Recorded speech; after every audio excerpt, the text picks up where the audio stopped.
God, grant me the serenity to accept the things I cannot change, the courage to change all I can,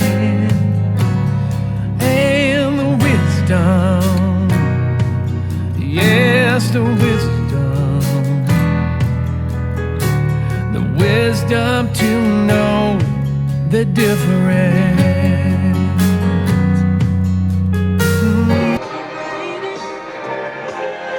Let me know the way.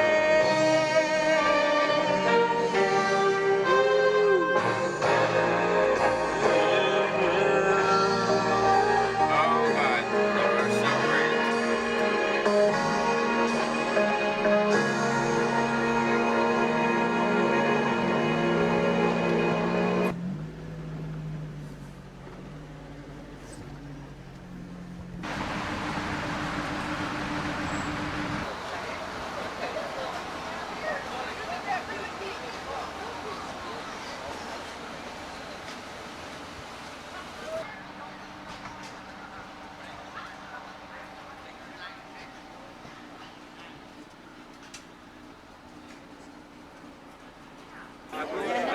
Turn around.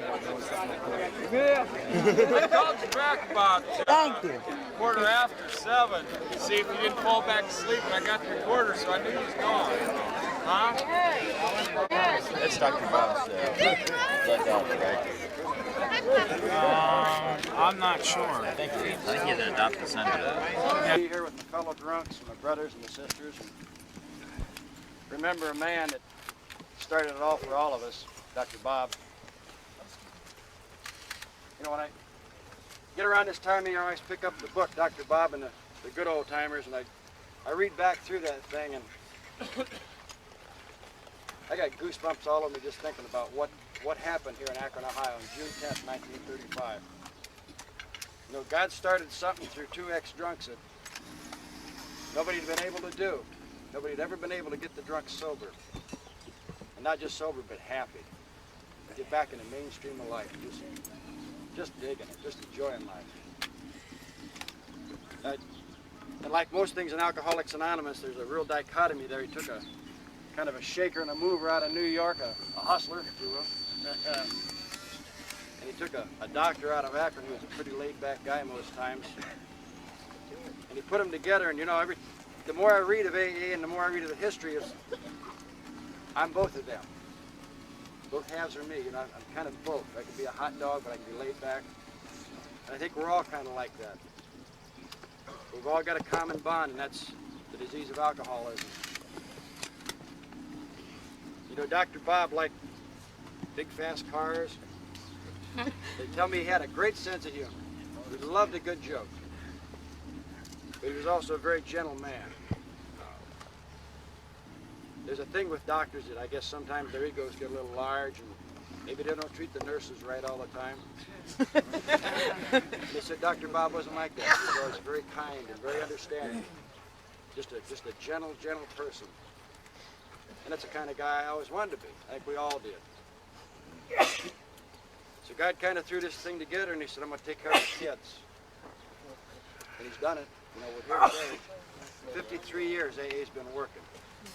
My God, you know. How many thousand years before people trying to get sober couldn't do it? And the neat thing is, you know, he took two pretty much opposite guys with pretty much opposite personalities and threw them together. He just kind of made it work. There's a story Dr. Bob liked to tell. You know, we sometimes say, well, how do they stay sober there? Or how does this guy do that? And, you know, we can't understand. It's got to be our way.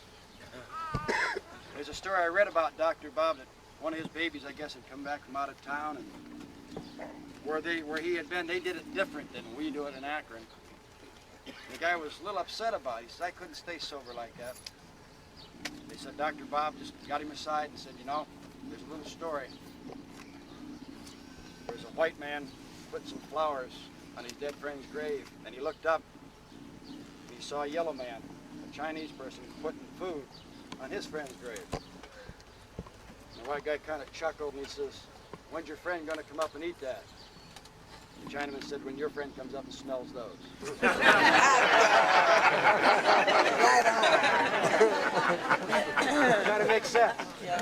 We each find the program our own way. We each find the God of our respective understanding. And we keep looking at the old timers, the guys that kind of paved the road for us. Dr. Bob and Bill initially, but a whole lot of guys after that, and they're all over the world. All over the world, there's guys that have gone through everything we went through. Dr. Bob certainly did. Annie was upset and confused. The kids didn't know what was going on. And his reputation was ruined. Then God put me and Bill together, and it just kind of started. It's kind of like one carries the message to the other. The same thing we're doing today, and get together. You know? And it just, when I take time to stop and think about it, what this man and his lovely wife, Bill and Lois started, kind of blows me away. And I don't take enough time, often enough, I guess, to do that. But when I do, I just shake my head and just say, thanks, Pappy, you know, it's just something else. Something else. So we're gathered here today in love and respect to honor the memory of Dr. Bob. You know, Dr. Bob was a Bible man.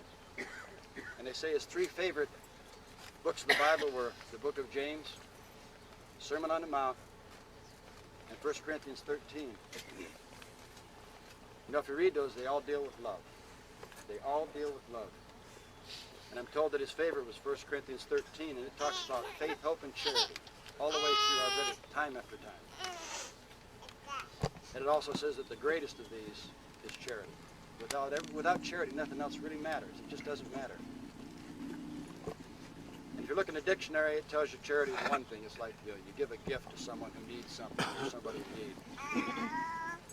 But if you dig back into the Aramaic and the original Greek text, it says that charity is the love of God in the renewed mind.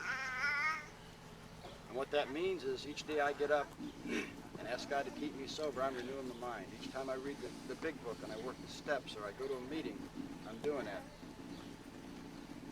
And love of God is unconditional. Where else could we love each other but here? You know, all walks of life, all races, all creeds. And the neatest thing is, it doesn't matter what your concept of God is. We have Christians, we have Jews, we have atheists, you know. Where else could it happen? It all started with Bob and Bill. Just amazing. Akron, Ohio is known as the summit.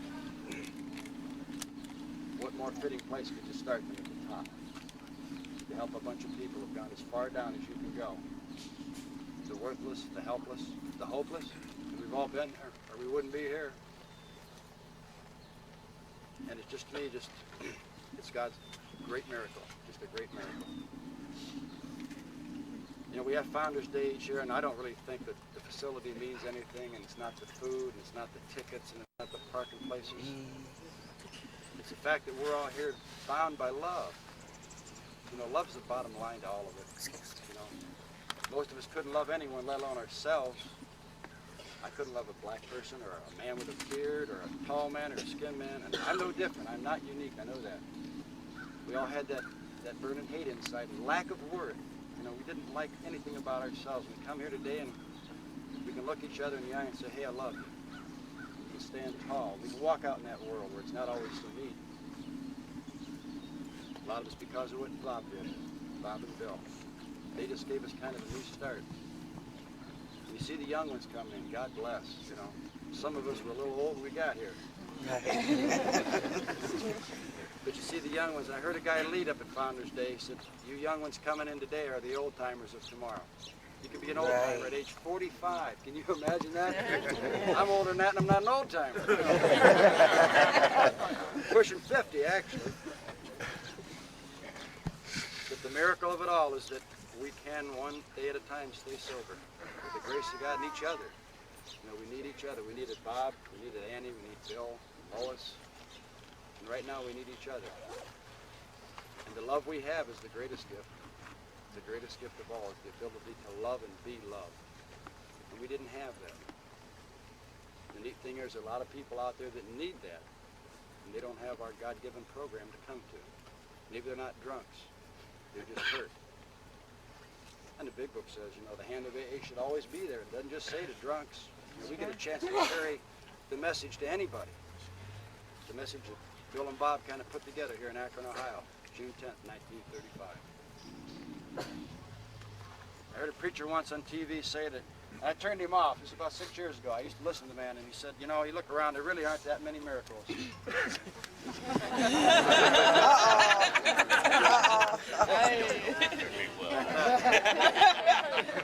Dude, I would like to take you an AA meeting.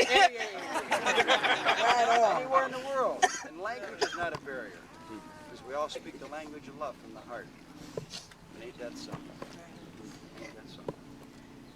So what I'd like to do is just close with a little prayer, because I have a tendency to run my mouth too much sometimes. So if you please join me. Father, we thank you for this day and the days before and the days yet to come. We thank you especially, Father, for the founders of AA and the old-timers who went before us and paved the road and made it so much easier for us, just so much easier. We thank you, Father, for your great love and your hands of love around us and your hedge of hand of protection around each one of us each and every day. We thank you, Father, not only for the love you have for us, but the ability to give love to others. Carry that message, still suffering alcoholic. We share our heart and our hope and charity.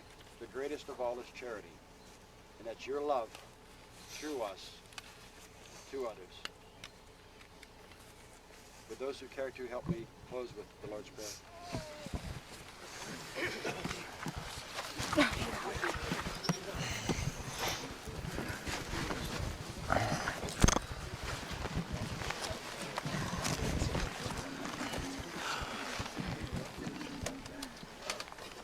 Our Father, who art in heaven, hallowed be thy name. Thy kingdom come, thy will be done, on earth as it is in heaven. Give us this day our daily bread, and forgive us our trespasses, as we forgive those who trespass against us. And lead us not into temptation, but deliver us from evil. For thine is the kingdom, the power, and the glory forever. Amen. Keep going back. Are you Dr. Bob's daughter? No, I'm not. I'm sorry. Sir? I'm not. She's my wife. I hope I got something you can use. I tried. It got bunched up. Bill Hyman. Just on the committee. Okay.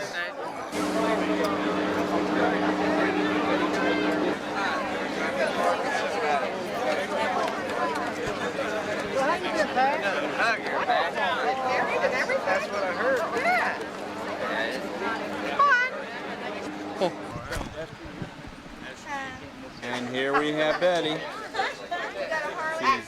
We're at the memorial service for Dr. Bob. And Founders Day 1988. Don't use the button. You gotta stand up, take a picture. Right here, all the way back.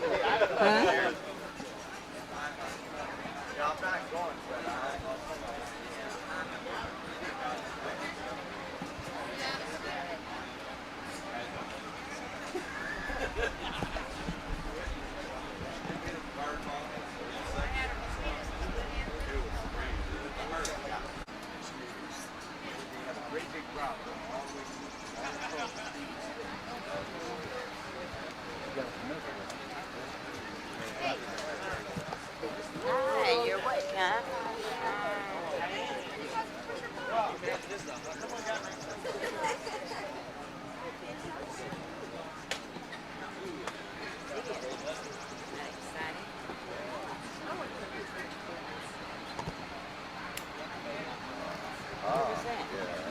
Jenny's been there with me. Don't tell him.